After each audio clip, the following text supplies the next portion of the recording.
everyone, this is Derrick Broze of the Conscious Resistance Network, your home for conscious news, spirituality, anarchism, videos and interviews and vlogs, as well as written articles and essays that explore all of these topics and much, much more.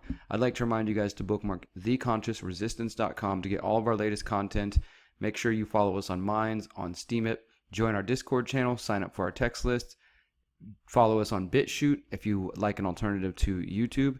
And of course, you can support us via Patreon and Subscribestar. And I recommend signing up for our email newsletter, which I hope to send out very soon. And also, if you're interested in Kratom or CBD, check out My Brave Botanicals, which is a partner organization. When you purchase from them, you're helping support us, and they will hook you up with a free ounce of Kratom if you want.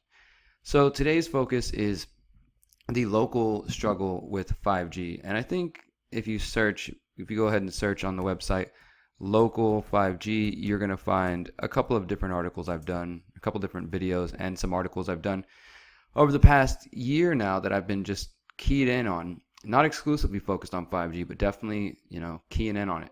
And you can see here I've talked about how new FCC rules changes last year eliminate local control of the rollout. You can see that I've hosted 5G conference calls trying to get people educated on organizing locally.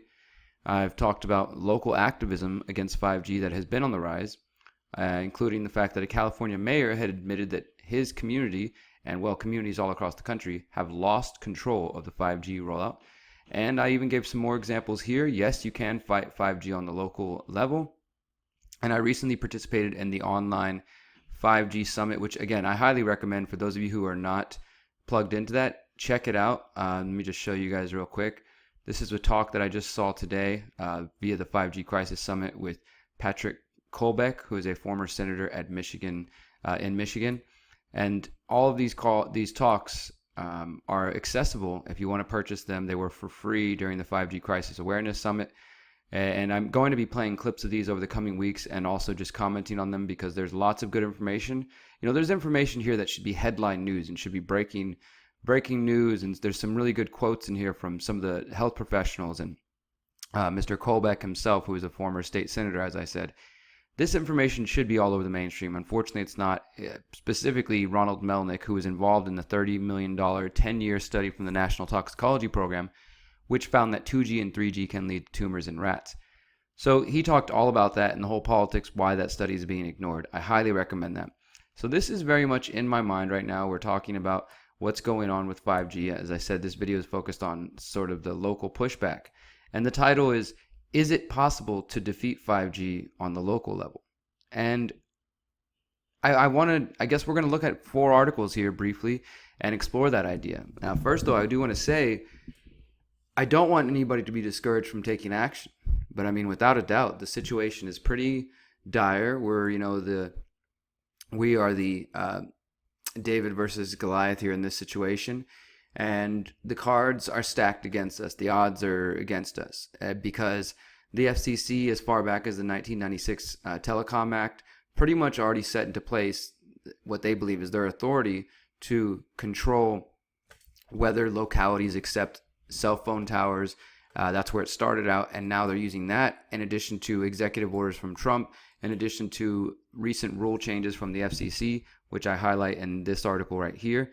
They're using that as justification to say that communities should have absolutely no say on 5G. And, not even to the point of how much, even if your community was down with 5G, there's also, the fight that you can't decide how much to charge them, which is going to cause a loss of revenue of millions of dollars to cities and to essentially to taxpayers who are going to have to deal with this. So there is so much going against the effort to fight 5G, which is why I'm super thankful for Josh Del Sol and everybody else who was involved with organizing this 5G Crisis Summit. I mean, it's never been done before, and I'm happy to be featured on it, to share my ideas. But there's so many good people on this, and this is the kind of things that we need to see happen, because otherwise, I mean, I don't know what we can do. But I want to highlight the fact, because this isn't in the mainstream, it's important. My job as an independent journalist and as an activist and as a YouTuber, I guess, the job that I choose is to highlight the fact that these stories are being completely ignored in the mainstream. And this is, as Mr. Former Senator Patrick Colbeck was talking about in his interview, is that, the media does a good job of just calling anybody tinfoil hat once they start to question these type of things. And There's politicians who are trying to speak out. There's activists who are trying to speak out. There's engineers. There's health professionals. There's scientists. But they're being labeled either crazy or ignorant or stupid or just whatever. And I think we need to put all of our efforts. This is not the only issue that matters. But guys, realize how much this is going to change our world when it comes to surveillance, when it comes to further loss of privacy, when it comes to complete erosion of local control, not just on technical issues like 5G, but they will use this power in other areas. It's basically a land grab, a power grab, not to mention the health concerns and the property value concerns. There's so many different ways that this is going to affect people, and I don't think it's something that you just very easily turn off once you turn on, and people are determined to propel us to the race to 5G, and it's being driven by the telecom lobby, by the CTIA, by Verizon, by Sprint. They're pushing this, and they're working with the federal government here in the U.S., and they're pushing it all around the world. The race to 5G, which nation's going to be first, and who's going to have the fastest technology, and yet, it's just all this bullshit they're feeding us. So, with that being said, I think it is important to highlight periodically the articles that do come out from the outlets that are doing a good job of actually showing the questions. And this one is, let's see, when did this come out? I think this one is so this is back in March, but this was written by the Reuters Foundation. And it says, cities argue 5G internet rollout laws violate property rights. So that's kind of the focus. It says the installation of infrastructure for ultra-fast 5G networks are impeding the public's right-of-way. Critics say local authorities, under new laws passed in 16 states, have no control over where antennas are placed and how much cities can charge for using public property. And I've recently been doing research on 5G lawsuits involving Texas, and there's cities across Texas that are filing lawsuits against the Texas state law, which is restricting our ability to influence policy on 5G locally. But then you also have the federal level. So each one of us probably has a state law that is keeping us, in their eyes, taking away our right, our ability to decide whether we want 5G or not. But then you also have the federal law through the FCC and through Trump's executive orders. I will post all these links below. I just wanted to point out this one for a second. It is a few months old, but it's worth, if you don't know much about the property concerns and things of that sort, I recommend you checking that out. In addition, this one is from governing.com, and it's titled Little Boxes Everywhere. This is written about a week and a half ago, 2 weeks ago. 5G technology will bring challenges for local government all the way down to the neighborhood level. And they just point out how we're all being promised that 5G is going to make the world better. Doctors performing surgeries faster, fleets of trucks driving down the street without drivers, drones dropping groceries, all these things that are going to happen with 5G and the Internet of Things. However, cities and towns are already used to fighting big confrontations over cell phone towers, but this writer says 5G will be different. The towers we use now for the 4G system connecting our mobile phones can send signals for miles. The 5G signals can provide much faster speeds and much larger capacity, but they travel just hundreds of feet. And this is what I've been telling you guys since last October. We will need many, many, many more of them. Perhaps 1 million new mini towers altogether is what this article says. And in urban areas, this is going to mean hanging them everywhere. Streetlights, traffic signals with new boxes, which are leading to battles of, you're going to put that where? In addition, connecting the mini towers to the internet will require thick cables, and the cables will require links to enormous new networks of underground fiber optic lines, cables with insulated glass strands that can carry signals at super high speeds over long distances. So it says that at least one consulting firm, Deloitte, thinks that the nation will need to invest $130 billion to $150 billion in new fiber optic cables. In many communities, that's going to require lots of digging. An industry group estimates that installing fiber optic lines for just 25 large cities will require 1.4 million miles of cables. So that's a different angle that many people might not have thought about. There's also, it says, an undeniable attraction to smart cities, smart homes, smartphones, and smart cars, smart thermostats, smart doorbells, and smart diapers, apparently.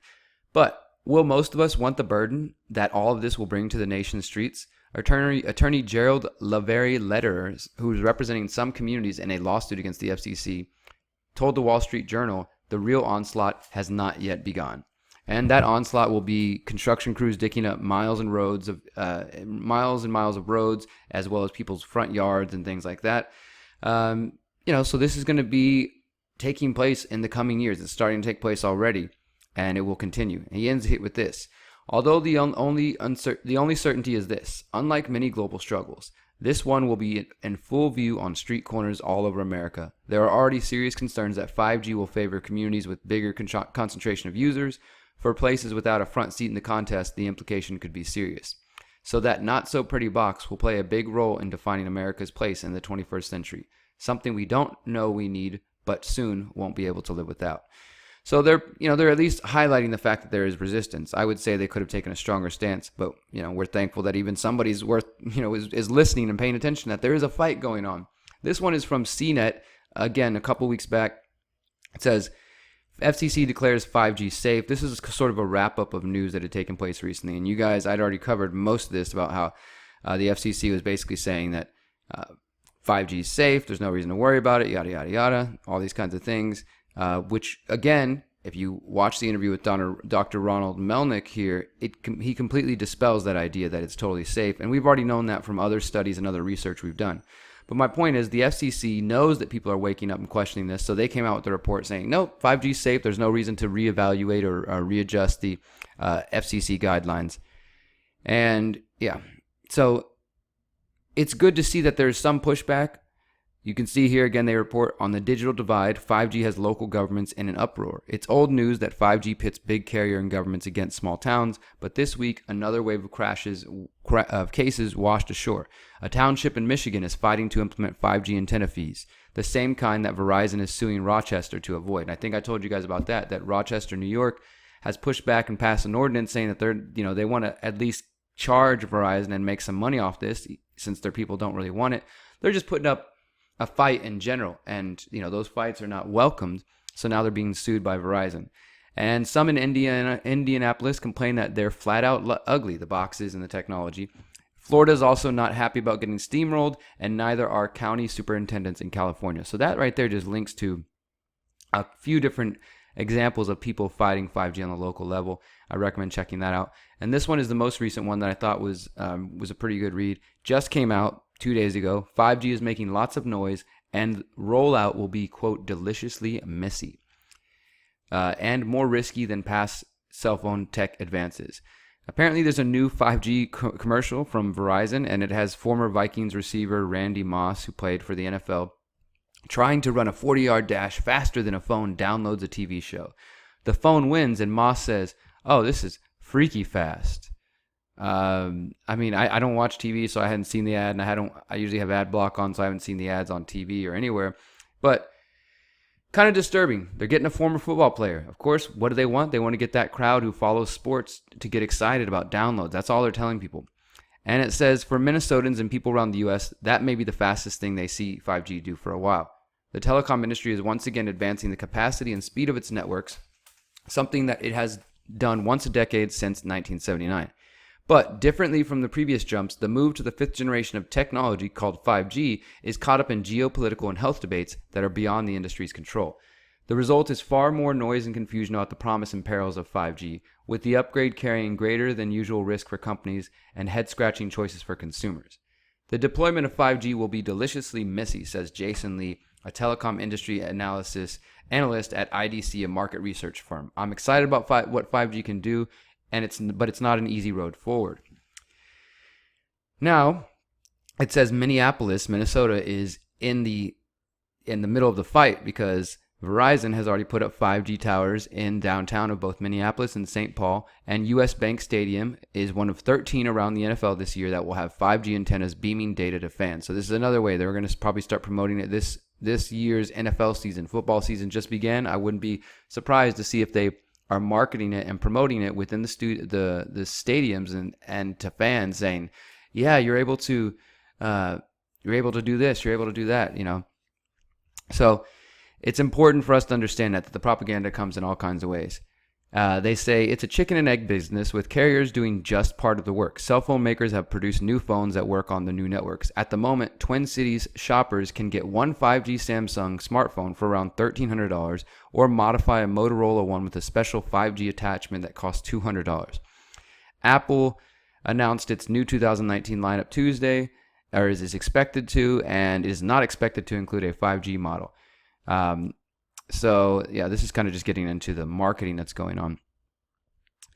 The jump to 5G or 4G, in which the signal capacity expanded so that video could be easily watched, happened more rapidly. By 2011, however, saying networks were in the US were advancing to 4G, and cell phones that could use such signals were becoming prevalent. So this is just kind of telling the story of how 4G, we went from 3G to 4G, and then the difference between 4G to 5G and what that's really going to be. And we've covered most of this in previous videos. For those who are new, I do recommend checking out our 5G playlist, which goes through all the health concerns, the privacy concerns, and everything you can think of. Now here's the important stuff. Debate sparked on health effects. Those high-frequency waves are at the center of the latest arguments over the health effects of cell phone signals. Senator Richard Blumenthal conducted a hearing on the matter earlier this year and pressed the FCC to require more extensive testing on equipment and phones. Deborah Davis, a Wyoming-based scientist and university lecturer, who is also, again, featured here in the 5G Crisis Summit right there, says Deborah Davis said the radiation testing done by cell phone makers on devices have never been adequate. She wants regulators around the world to pump the brakes on 5G. Quote, there's a great deal to be said for the speed of 5G when it's wired and safe from any impact on public health. More research needs to be done on how to make 5G safe in the ambient environment. That debate has gotten mixed in with geopolitics. Of course, people are saying that if we need to get 5G before Russia does, before China does, and all that BS we've covered. And at the same time, they at least make the note here. Those efforts and counter-reporting about them threaten to overwhelm a sophisticated discussion about the risks, such as a recent report, which we covered by the Chicago Tribune, showing that radiation effects of current 4G smartphones are much higher than the FCC's allowable limits. And then they get into some of the trade arguments there. But I think it's important to note, because we rarely see, when it comes to this issue, outlets actually reporting on the local fight and the health arguments. So these were just a couple of examples of where you can find more information. This one, it links to Michigan, it links to Rochester, it links to Indiana, it links to Florida and to California. And this one talks about Minnesota. This is talking about just generally the cases everywhere. And then this one is, again, acknowledging that there are property rights concerns with 5G. So I've been about this for a while, been covering this. We're going to continue to cover it. Did I answer the question? Is it too late to resist 5G on a local level?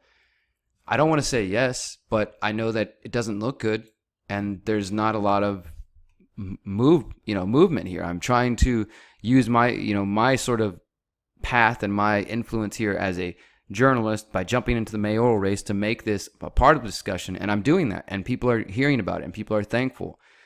But short of me winning and becoming mayor and issuing a moratorium on 5G, it's not going to stop in Houston. And I don't know what the answer is in other places. I know that putting up resistance, passing out flyers, putting up signs, talking to people is valuable, and I encourage each of you to do that. But I don't know if we can stop it. It's becoming more and more discouraging as time goes on to realize how much the deck is stacked against us. So I don't know, friends. I always try to instill some hope or something solution-based to you. And I guess with that in mind, don't give up. Keep spreading information. If the information I share you find valuable, please do share it to everyone that you can think of. Print out flyers, make your own videos, do your own reports, do your own investigations. Get the information out there. Try everything you can, because this is a really crazy issue. And yes, people will tell you to put on a tinfoil hat. People will tell you don't understand science. Just keep going, ignore them, and keep moving forward. And that's all I have for today, guys. I have several reports coming out over the next couple days talking about the vaccine fight in California. I've got an interesting case about potential abuse of children in foster care systems going on. There's just lots of news coming up and important things that I'll be covering. So please stay tuned to that. And make sure to subscribe, follow, like, and share, and all that good stuff. And until next time, remember, you are powerful, you are beautiful, and you are free. Peace.